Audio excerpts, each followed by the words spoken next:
Je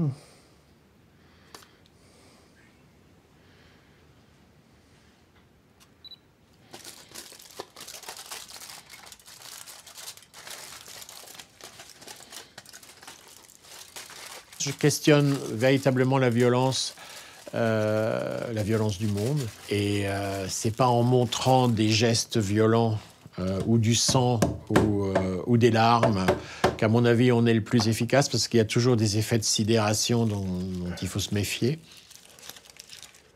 Et là, par exemple, je travaille sur ces papiers d'aluminium que j'ai vus où les gens fumaient du brown sugar. Et j'essaie de trouver qu'est-ce qu'il y a entre cette matière qui était visqueuse, un peu dégueulasse. Qu'est-ce que ça dit? Qu'est-ce qu'il y a de fascinant et d'hallucinatoire dans cette expérience qui est quand même une violence contre soi? Je pense que c'est aussi sensible dans ces textures de tissu ou les matières des objets où on voit bien qu'il y a quelque chose qui est au bord de la rupture. J'essaye de garder prise face à la violence. Et c'est complexe, puisque justement, je vois beaucoup d'images, entre guillemets, violentes, mais je trouve qu'elles sidèrent, et donc on passe à côté d'une certaine manière. Elles sidèrent et presque elles fascinent. Et c'est ça ce qu'il faut déconstruire. Il faut complètement déconstruire ça. Et ça, c'est extraordinairement difficile. C'est facile de dire gna gna gna, c'est mal. Oui, d'accord, mais enfin, ça ne change pas grand-chose. Il faut passer justement peut-être par ces objets, par ces images que tout le monde va comprendre sans mode d'emploi. Moi, je suis originaire d'une famille très tranquille, où j'ai été en fait très protégé d'une certaine manière. Et à ma majorité, je découvre ce qu'on m'avait un peu caché. Mais je ne faisais pas de photographie, c'est les rencontres. Et je rencontre entre autres celui qui a été devenir mon ami, Heino Müller. Et je découvre l'univers du punk, des squats et des concerts. Et là, je me dis, il y a un truc.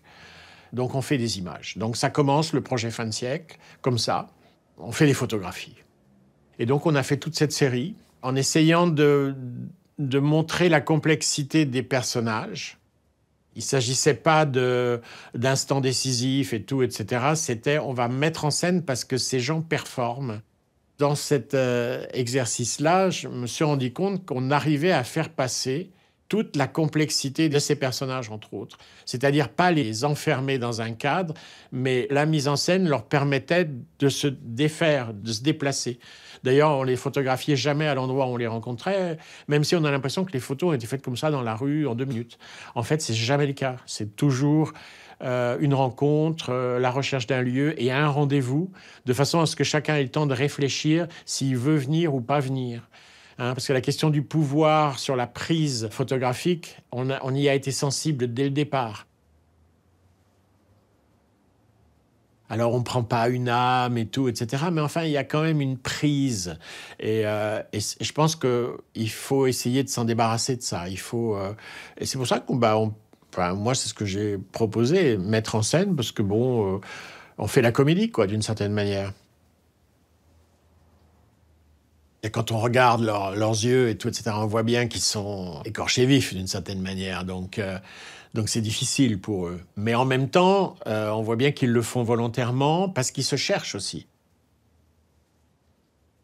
J'ai eu la patience d'attendre et de trouver le moment. Des fois, ça a mis des mois, des fois, ça a mis même des ans. Quelqu'un qui a beaucoup de tatouages sur le visage et tout, etc., c'est pas toujours facile.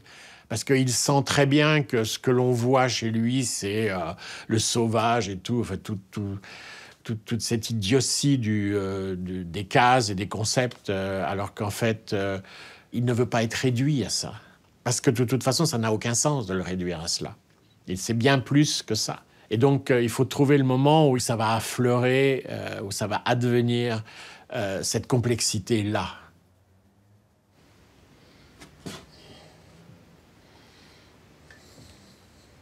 Il y a cette question du mal et de la violence qui est toujours prégnant, et ça se voit déjà dans le fin de siècle. Et comment rendre compte de ça, mais surtout comment essayer de souffler, quoi, de s'en sortir de ça. Et c'est dans la création que je pense que j'arrive de manière très épisodique à trouver une image qui me permet de me dire que il faut continuer.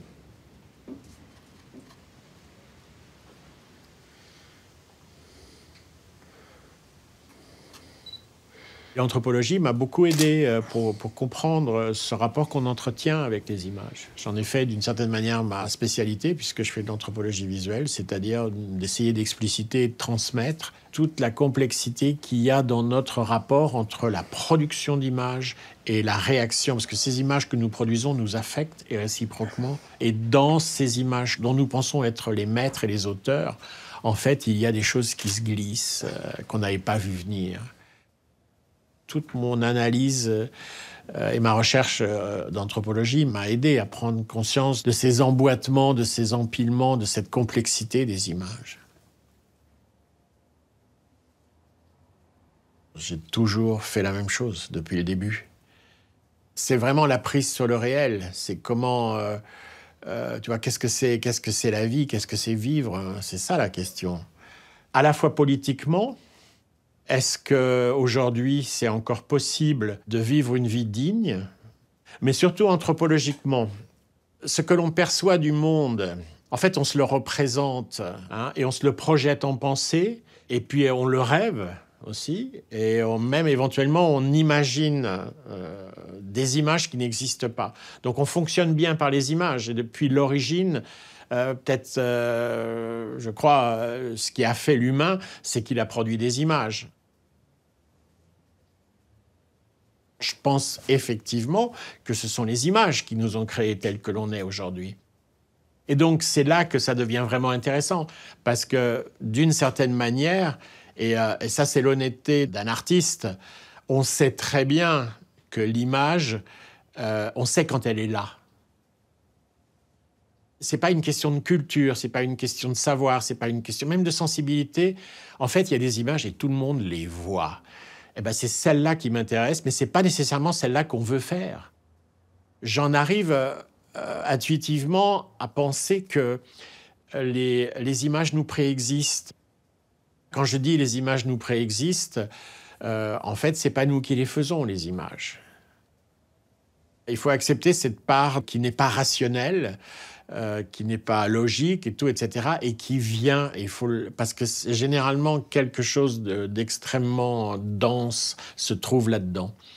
Et donc les images, bien sûr, on peut photographier un univers méthodiquement, hein, et tous les rituels, tous les échanges, tous les détails, mais on n'aura pas nécessairement ce moment-là où finalement, tout est là, quoi.